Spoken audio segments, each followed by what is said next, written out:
If shipwrecks, tentacles, swinging around and beating up small creatures sounds like a good time to you, then this game might be right up your alley, cave, tunnel thing.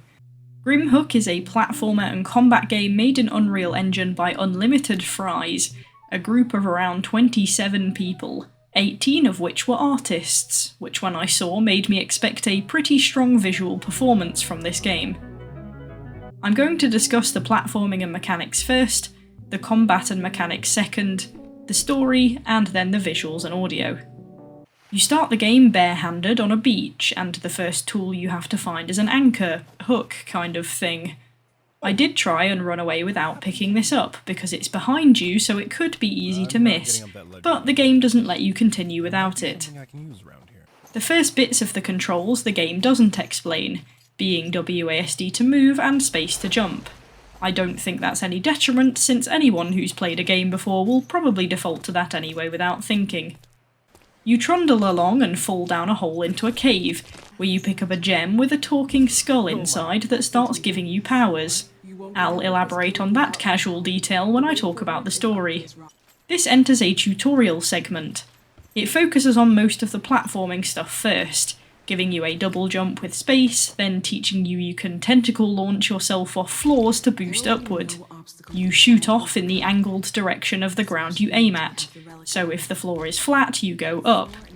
If the floor is sloped, you shoot in the angle of the face the rock slopes towards. This means you can build momentum if you don't touch the ground, so if you uninterrupted boost along the floor, you keep up your speed. You can also wall run by jumping at a wall. You can also wall hover for a few seconds by jumping at a wall and not pressing a directional key. The funny thing about this skill is that the game tells you can wall run to traverse gaps and gain momentum. Note that that's gain and not maintain momentum.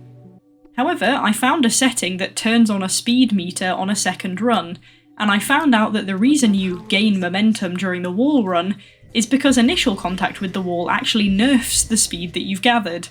So yes, technically you gain speed, but that's only a benefit at the beginning because later on when you have more skills, you're usually going faster than wall run speed, and instead wall contact slows you down rather than speeding you up more than you already were. You get a bit of time to play with these powers before learning the dive skill, which isn't the kind of dive that wins the Olympics, it's more of a stomp or a slam power.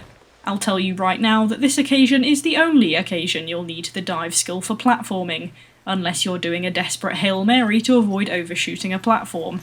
But that never happened to me.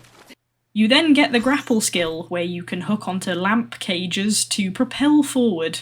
This skill is also funny because if you don't press a directional key by the time you reach the grapple to tell the game where you want to go after you get there, it will rebound you off the grapple, meaning you can stick yourself in a perpetual cycle of smashing your face into a lamp. You then start getting some combo skills, like grapple plus space equals launch off the grapple. Then you learn shift to dash or twice to double dash, which can also combo with the grapple to give you what the game calls a lunge. Personally, I found the grapple jump was far more useful because over long distance you hit a grapple and then go both up and forward, versus the lunge where you go forward and then start falling and the dash is quite short. Plus you then get less push off a subsequent jump because you're already falling. With the dash and the jump, you can add them all up, so you could jump, jump, dash, dash. Or you could grapple, jump, jump, dash, dash for bonus range. Combining this all together you get a lot of options, and good combos you can put together for nice fluid movement. So you can keep momentum going well with a touch of skill, and it feels very satisfying. The game also facilitates variable routes to achieve the same destination, meaning if you favour a certain skill you can lean towards that. For example, I liked the grapple over the walls because grapple was max speed and the walls were nerfed speed. The other mechanics you get taught are more relevant to the combat. The stomp is far more useful here than it is in platforming, which again isn't saying much because you don't ever use it in platforming. However, in combat it's a stun, knockback, damage weird combination. You can get kills if you land on or right next to something, but mostly it just stuns. The downside to this skill is you have a second of hover before you stomp, in which time you usually get hit because the enemy has adjusted to your new position and you're descending into their line of fire. To fight, you left mouse to attack. After 3 hits, the enemy will launch into the air. Then if you right mouse them, you can grapple to them and kill them. This acts like any other grapple in that if you do it and then press space or shift, you will jump or lunge off that contact. You can kill enemies without doing this though. It takes 8 total hits, so 3 in a launch, 3 in a launch, and then 2. The last skill you learn to go toward combat is the Subdue power, where you tentacle grab the enemy and suspend them. You can either wait until they die by crush force, or you can hit them in the grab to do a one-hit kill and make them spill out juicy Gatorade cans when they die for you to heal off. The combat itself isn't vastly complex. The real diversity in it comes from your movement and the facilitation of that by the arena design itself. You can use your floor boost, wall runs and grapples from objects and enemies to zoom around and batter what's facing you, sometimes without even having to touch the ground during the whole encounter. One thing that would have been nice was some kind of damage boost from being able to combo without hitting the floor as a bit of a skill reward, but successful combat does feel satisfying on its own. There are 2 issues that I'd like to address on this vein. The first one is with the final arena, more the design of it. Your last area is 5 platforms, 1 low, 3 roughly level, and 1 taller, with lava filling the gaps. The metal walls are wall runnable, and there are a few grapples at a lower level. This design with the 1 tall platform makes the final area very cheesable. I tried a run on the hardest difficulty. This doesn't affect the platforming at all, by the way, it only increases enemy damage so you die in 3 hits. Ironically, I kind of needed this strategy, because when you can only take 3 hits and you have to deal with this much in so small of a space, it's very difficult. But it becomes super easy, because there's only 1 platform, this one, where enemies can stand where you can't hit them. Everywhere else you can hit enemies without them being able to hit you. The other issue I have layers into this. In this arena you get enemies with a new skill. After some normal shooting, they can rapid burst fire, but only on the same level as them. The problem with them is that they defy the original rule of hit an enemy 3 times to launch and then grapple to kill them, because they do not launch no matter how much you hit them. This basically deletes the first core combat mechanic that the game teaches you for no other reason than screw you. Perhaps it's to force you to use Stomp and Subdue, but the arena causes issues with that in itself. Especially on harder difficulty, Stomp is a massive risk. You stay still a second at risk of being hit, you stomp downward so if you miss the platform you're in the lava, and if you hit a platform that's level with another platform with an enemy on it that's rapid firing, you are directly in the target zone from the other end. And if there's more than 1 enemy on that other platform, you will probably die instantly. Sure, it's an effective kill because the knockback hits enemies to the lava and can insta-kill, but you are a sitting duck after that. Subdue is great too, but it takes 13 seconds to recharge, and even though it delivers you sweet cans of Gatorade, they normally just fall off into the lava anyway, so really there's not that much benefit to using either of these in this arena. The only flaw to the cheese strategy is that if the enemies stand on that 1 platform you can't reach, you hit a stalemate. You can goad them into moving, but sometimes it doesn't work. If more than 1 end up over there, especially on full difficulty, your feat to try and get over there and kill them without getting blasted by cluster shots is very slim, because when they're grouped that tight, their shots condense, so if you get hit once, you basically get hit 3 times and die. I died a couple of times because of this, but if you can goad them or thin out the rest and leave 1 behind, it's easier to go over and beat them up as long as you can get back to the big platform before the new wave drops in.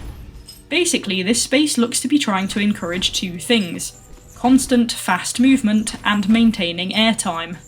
In my personal opinion, this is sort of achieved at a normal difficulty. At high difficulty, it's too small of a space to work with the mechanics properly, because you don't get enough time and opportunity to properly use the healing. Going closer to enemies to pick up health puts you in too much danger with that volume of enemies in that space, so you have to either try a no-hit strategy, which is a nightmare when the enemies can move position between platforms and shoot at you from all angles, or you negate what the game wants by using the cheese. When you've got good movement mechanics, reducing space almost always feels like a hindrance. Sure, add pitfalls, but give enough space for you to be able to keep some of the health drops on the ground, so you have to choose carefully where you use subdue. Add more enemies, let them move, but give your player space to use your mechanics.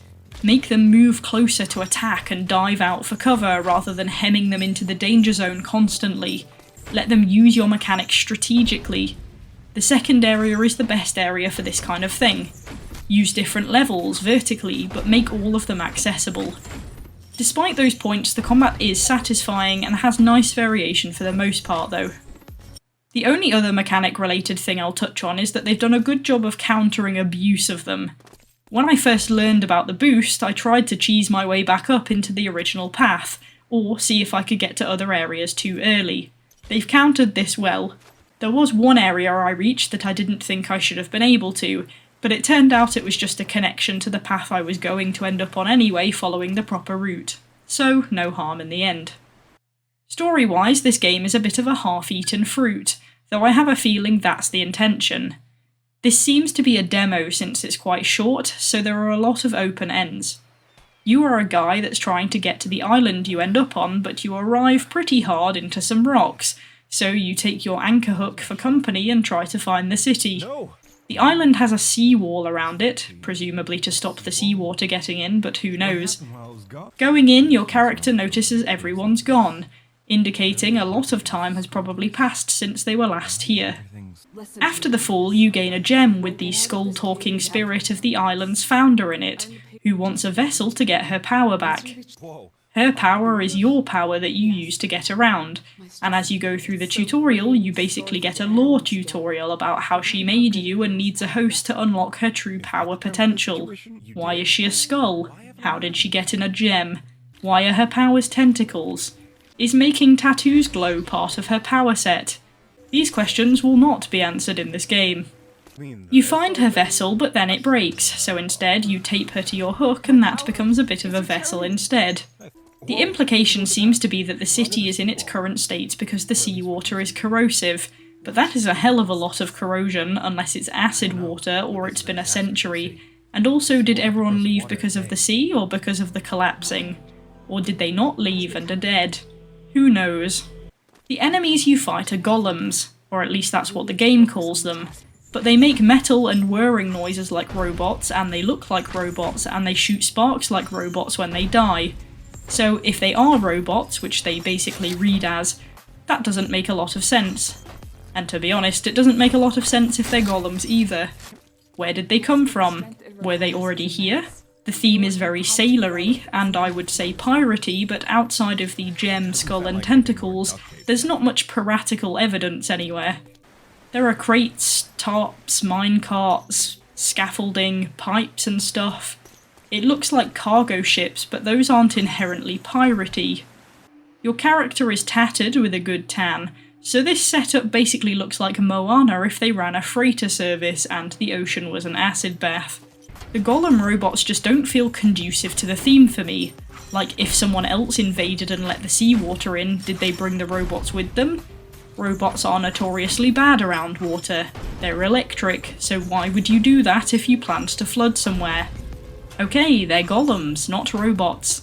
They're still metal, they'd still rust around water. They sound electric, so they must have some vulnerable parts. Did the Moanians that lived on this island beforehand have these as pets? As society members? Did they maintain the pipes? Why are they evil now? This makes me question why they chose to add combat into the game at all. Don't get me wrong, the combat is good and fun, but in the context of storytelling, it doesn't really gain much other than showing that the Skull Lady has more powers than just grappling and parkour. There's no big enemy, no question about what they're for. They're basically just cannon fodder for you to show off your skills on. If they really did want it, they could have chosen something organic maybe? Ocean themed? Like evil crabs that have washed in with the ocean and throw stuff at you? Like rocks? Wait, this isn't Kill Crab. Even if they are to be explained later, that still doesn't answer the questions that anyone would have now. You could at least leave a bit of a hint about what they're even doing here. You basically learn enough to be able to justify your abilities and a teeny bit about the island to justify the set design, but outside of that, some elements of the theme don't make any sense or aren't explained. Some have also complained that there's too much dialogue between the two, and I can agree with that to a point. The game with its platforming mechanics would actually be a very good speedrunning game, but if you go too fast during tutorial chat time, the audio does get a bit confused and starts overlaying. Let's talk about the set design and audio. Overall, very nicely done. They've got their money out of their 18 artists, I would say. There's lots of water, the caves look good, the interactables are vastly very clear, and the environmental objects like barrels, planks, crystals and tarps are very easily identifiable. You get target markers for grappling and where to boost, little glow initially to guide your path, and some other glow for power activation and ghostly tentacles. The wider level design is very eye-catching, the animations are smooth, the skull gets a bit of expression, and the combat with enemies and projectiles is clear to distinguish. The only small detail that would add a touch more realism would be a bit of ripple when walking in the water as you move, but you don't spend that long being able to do that, so I can see why they might not have done it. Sound-wise, the effects are all very good. The clank of the hook chain, hits are satisfying, power noises, walking effects changing from plunks to splashes. The background music is good to support whatever you're doing between platforming and combat, and the voice acting is very good as well. Auditorily, this is a very nice experience. There is a little exploration encouragement in the form of these rubber ducks, of which I found 2, but I never found any more. There are no achievements in this game though, so I don't imagine you get anything if you find all of them. They could easily be very missed if you miss the little clues that lead you to them, but overall it's minimal impact. It took me about half an hour to 40 minutes to beat on each run, with some dawdling for notes. Vastly, it's a good experience. The platforming is fun when you can keep up some pace, it gives you variable options for some freedom, the combat is good more when you can use all of the mechanics properly, and though the playtime is a little short, you can get some good experience out of it. The harder difficulties also add an extra layer of challenge if you want to make the combat that touch harder. It leaves you with the feeling like it's a demo, partly because of the cut-off story, but partly because there's no closing climax to the combat in my opinion. Yes, the final area is harder, but a chunk of that can be attributed to the design rather than the combat itself in a way. It's shot down a little by undercutting its own mechanics near the end and cramping you a bit, plus in a way it breaks its own flow by slowing you down on wall runs, but nothing breaks the game in total. It's certainly not a harmful experience and is a nice effort from the team that made it, so I'm going to give Grimhook a 7.5 out of 10.